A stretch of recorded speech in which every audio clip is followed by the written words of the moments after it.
Usije ukamkatia tamaa Mungu hata siku moja. Mungu wetu awahi wala achelewe.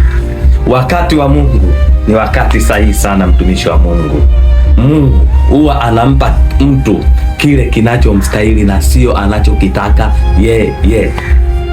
Sijui unanielewa? Anampa mtu kinachomstahili. Huwa wengi tunaomba tunavyovitaka sisi, ila Mungu kipo alichotuandalia ambacho kinatustahili. Sawa? Kwa hiyo usikate tamaa. Mungu kuanzia ile siku ya kwanza ulipomuomba alisha kujibu na kukupa, bado kukufikia katika ulimwengu wa macho tu, lakini Mungu alisharuhusu neema zake zimiminike kwako.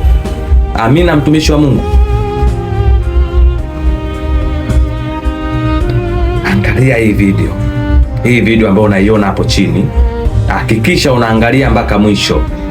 Imezungumzia vizuri wale wanaotaka kukata tamaa.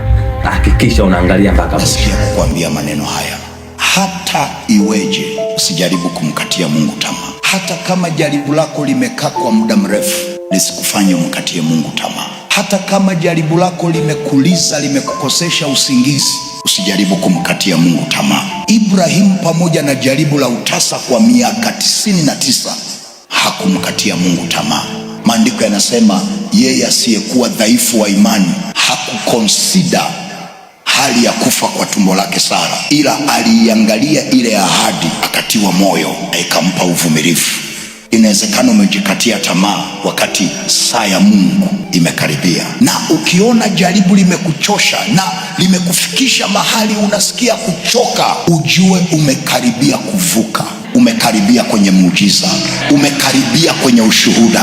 Kwa hiyo hata iweje, usikubali moyo wako umkatie tamaa Mungu. Yasiyowezekana kwa wanadamu, kwa Mungu yanawezekana. Na mimi ninakuombea, saa ya Mungu kukuvusha imefika. Saa ya Mungu kukupa ushuhuda imefika. Saa ya Mungu ya kukuinulia watu wa kusimama na wewe kwenye hilo jaribu ili uweze kuvuka. Saa ya Mungu imefika.